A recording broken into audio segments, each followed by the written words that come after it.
बाल मजदूर यानी चाइल्ड लेबर। बचपन इंसान की ज़िंदगी का सबसे हसीन पल होता है। ना तो किसी बात की चिंता और ना ही कोई जिम्मेदारी। हर समय अपने मस्तियों में खोए रहना, खेलना कूदना और पढ़ना। क्या हर बच्चों का बचपन ऐसा ही होता है? जी नहीं।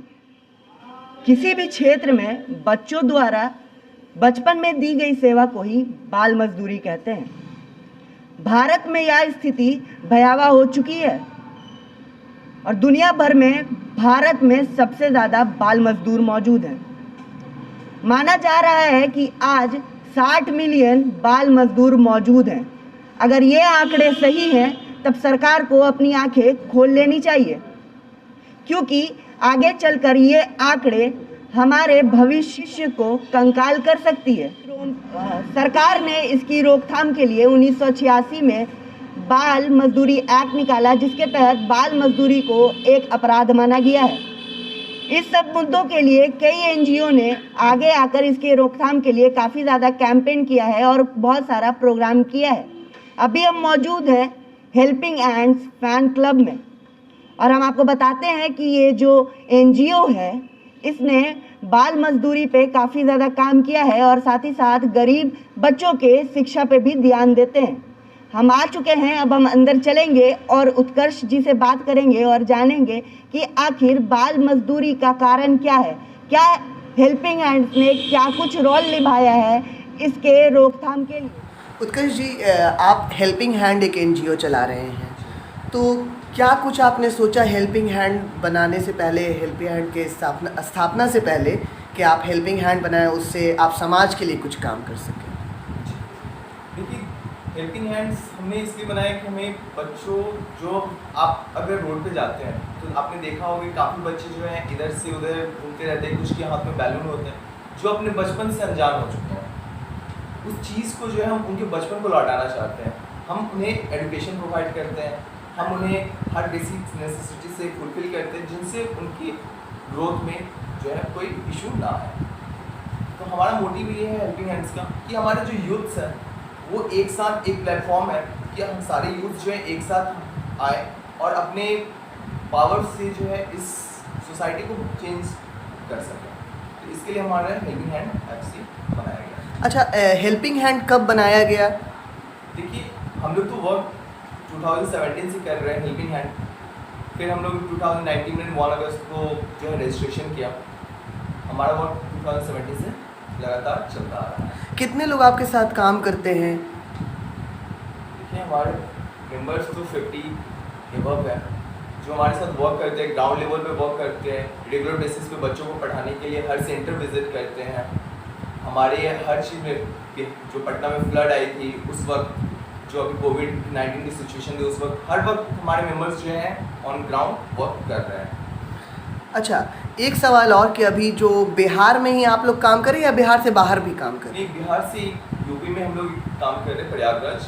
वहाँ की यूनिवर्सिटी कॉलेज के जो स्टूडेंट्स हमें काफ़ी सपोर्ट कर रहे हैं, तो वहाँ के भी बच्चों के लिए स्लम में हमने एजुकेशन प्रोवाइड करने के लिए वहाँ पे सेंटर खोल रखा है। वहाँ पे इनफैक्ट 50 to 60 जो है बच्चे हैं जिन्हें वहाँ पे फ्री एजुकेशन प्रोवाइड होता है।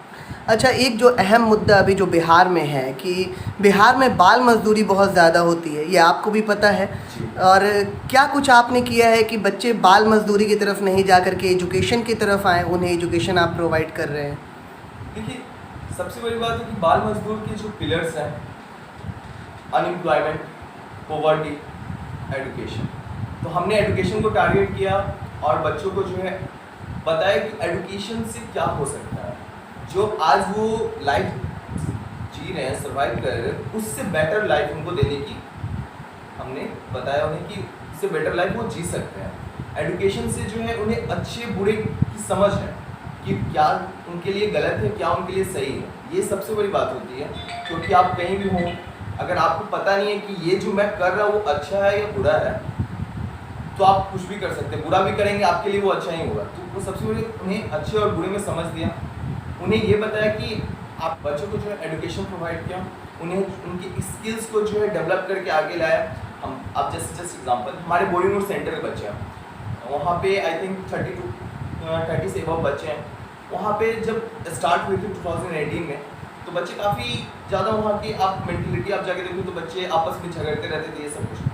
अभी जो है आप वहाँ पे जाके देखो बच्चे आर्ट एंड क्राफ्ट, डांस, ये सब में बहुत ही ज़्यादा इंटरेस्ट, उनके अंदर की स्किल्स को हमने बाहर निकाला है और ये सब चीज़ को लेकर के वो आगे भी जा सकते हैं। हम उन्हें प्लेटफॉर्म प्रोवाइड कर रहे हैं कि अगर वो अच्छे करते हैं तो उन्हें एक प्लेटफॉर्म दिया जाएगा जिससे वो आगे जा सकते हैं। क्या लगता है कि मतलब आपका ये जो प्रयास है कहीं ना कहीं मतलब रंग ला रहा है बिहार में, मतलब जो एजुकेशन का जो सिस्टम है उसमें, और बाल मजदूरी से बच्चे दूर जा रहे हैं? जी, क्योंकि हमारे आशियाना सेंटर है, हमारे टीवी टावर सेंटर है, बोर्डिंग रोड सेंटर, राजवंशी, यहाँ के बच्चों में मैंने देखा कि जब हम लोग स्टार्टिंग में यहाँ पे पहुँचे तो कुछ बच्चे बैलून बेचते थे, कुछ जो है रोड पे आपको राजवंशी नगर के बच्चे वहाँ पे जो है बच्चे सब्जी बेचा करते थे, वर्क करते थे, गुपचुप ये सब बेचा करते थे। जब से हमने वहाँ पे जाना स्टार्ट किया और बच्चों को जो है एकत्रित करके उन्हें पढ़ाना स्टार्ट किया, ये सब चीज़ में काफ़ी कमी आई।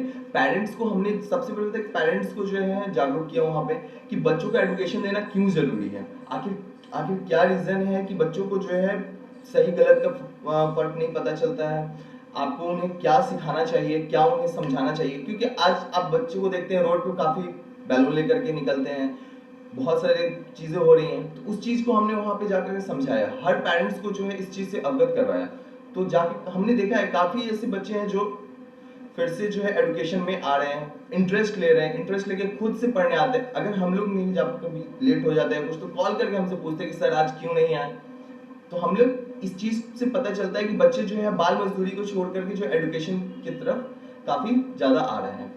अच्छा, क्या कुछ मुद्दे रहते हैं, क्या कुछ रीज़न रहता है जिसकी वजह से बच्चों को बाल मजदूरी की तरफ जाना पड़ता है? क्या कुछ मतलब पेरेंट्स की क्या कुछ मतलब उसमें दिक्कत होती है जिसकी वजह से वो बाल मजदूरी की तरफ चले जाते हैं? देखिए, सबसे बड़ी बात है बेसिक नेसेसिटी, उनकी खुद की जो है नेसेसिटी पूरी नहीं होती है। आप कहीं भी आप जाएं वहाँ पे देखिए बच्चे हैं, फैमिली है, वो जो है खुद के जो है खाने के वांदे हैं, वो अपनी खुद की फुलफिल नहीं कर पाते हैं। वहाँ पे सबसे बड़ी बात है पॉवर्टी, लोग वहाँ से गांव से पलायन करके शहर आते हैं, शहर में भी उन्हें काम एम्प्लॉयमेंट नहीं मिल पाती है, जिसकी वजह से उनका लिविंग ऑफ स्टैंडर्ड भी उतना सही नहीं हो पाता है। तो इस वजह से जो है लोग काफ़ी ज़्यादा जो है अपने बच्चों को जो है उस स्कूल में भेजने से अच्छा सोचते हैं कि इसे बाल मजदूरी करवाया जाए जिससे कुछ पैसे भी आएंगे। तो सबसे बड़ी रीज़न इस सब के पीछे यही है, पॉवर्टी। अच्छा उत्कर्ष जी, एक सवाल और है कि बिहार सरकार को क्या कुछ करना चाहिए कि बच्चे बाल मजदूरी की तरफ नहीं जाकर के बच्चे पढ़ाई की तरफ उनका रुझान हो सके? देखिए, सबसे बड़ी बात है कि उन्हें अपनी स्कूलिंग जो गवर्नमेंट हमारे स्कूल है उसकी फैसिलिटी बेहतर करनी होगी। वहाँ पे जो है टीचर्स जो पढ़ाते हैं उन्हें वेल मैनर्ड, वेल डिसिप्लिन, ये सब कुछ उन्हें वहाँ बताना होगा। आप कभी गवर्नमेंट स्कूल विजिट करें, वहाँ पे आपको पता चलेगा कि बच्चों का जो है वहाँ पे कुछ वैसा नहीं हो पा रहा है। वहाँ अभी सबसे बड़ी बिहार गवर्नमेंट को जो है फोकस करना चाहिए अपने गवर्नमेंट स्कूल्स को बेहतर करने में।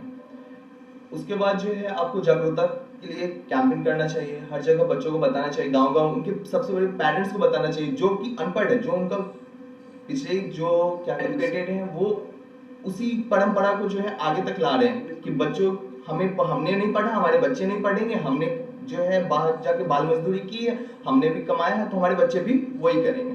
तो उन्हें जो है स्कूल छोड़वा के भेज दिया जाता है कमाने के लिए। अब यहाँ पे बिहार गवर्नमेंट की है कि गांव-गांव जो है जा करके देखिए इसमें थोड़ा सा डिफिकल्टी है, लेकिन ऐसा नहीं है कि इम्पॉसिबल भी है। लोगों को जो है कैंपेन करके समझाना होगा कि आखिर आपके बच्चों को पढ़ना क्यों जरूरी है। तो उस चीज़ के लिए बिहार गवर्नमेंट को जो है कैंपेन करवाने होंगे, बिहार जो स्कूल्स है, स्कूल्स की फैसिलिटीज़ को बेहतर करनी होगी। ये सब करके जो है बाल मजदूरी से जो है एजुकेशन की तरफ बढ़ सकते हैं।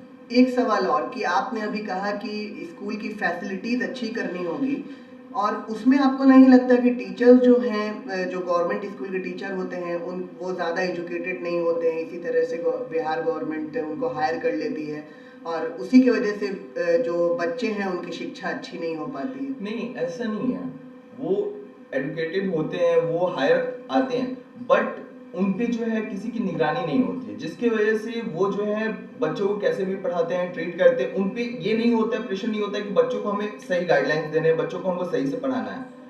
ये चीज़ कहीं कहीं आप देखे होंगे बिहार में प्रॉब्लम है कि वो जो अनएडुकेटेड लोग भी हायर हो जाते हैं, बट हर जगह ऐसा नहीं है। आप मैंने काफ़ी गवर्नमेंट स्कूल विजिट किया, वहाँ पे जो है काफ़ी एडुकेटेड लोग से मुझे मुलाकात हुई, बट यही है कि वो जो है अपनी रिस्पॉन्सिबिलिटी को लोग नहीं समझ रहे हैं कि खुद की सोशल रिस्पॉन्सिबिलिटी क्या है। वो तो गवर्नमेंट की तरफ से आपको है कि आप टीचर हैं, आप पढ़ाएंगे, लेकिन खुद की भी एक सोशल रिस्पॉन्सिबिलिटी होती है कि हमें जो है समाज के लिए कुछ करना है। जो गरीब तबके के बच्चे हैं उनको जो है एजुकेशन प्रोवाइड करनी है। हेल्पिंग हैंड ने क्या कुछ किया जब कोरोना काल चल रहा था, तो उसमें मतलब लोगों की मदद किस तरह की? देखिए, हम हेल्पिंग हैंड में सबसे हम लोगों ने जैसे हमारा सबसे कैंपेन हुआ, पटना में कैंपेन हुआ, गोपालगंज में कैंपेन हुआ। तो गोपालगंज में जो है हमारे सूरज मित्र हैं जो हेल्पिंग हैंड के मेंबर हैं, उनके द्वारा जो है यूपी से जो भी लोग दिल्ली यूपी से जो पलायन करके बिहार वापस आ रहे थे, उन सब के लिए जो है भोजन का प्रोग्राम करवाया गया। जो घर नहीं जा सकते थे, जो पटना में यहाँ पे फंसे हुए थे, तो उनको लॉकडाउन में एम्बुलेंस, पर्सनल वेसल्स, ये सब का पास लेकर के उन्हें घर भेजा गया है। पटना में सुल्तानगंज एरिया हमारे जो स्लम्स है, वहाँ पे बच्चों में राशन ये सब कुछ हम लोगों ने डिस्ट्रीब्यूट किया है कि कोई भी जो है भूखमरी या किसी चीज़ की वजह से बुरी हालत में ना हो। तो इसके लिए हमने गोपालगंज में 15 से 20 दिन का कैंपेन किया है और पटना में भी किया है। अभी आप सुन रहे थे, अभी हमारे सामने जो बैठे हैं वो उत्कर्ष जी हैं, जो कि हेल्पिंग हैंड्स के फाउंडर हैं। तो उत्कर्ष जी, आपका बहुत बहुत धन्यवाद जो आपने हमें समय दिया। आप देख रहे थे डेमोक्रेटिक चरखा, बने रहिए चैनल के साथ। धन्यवाद।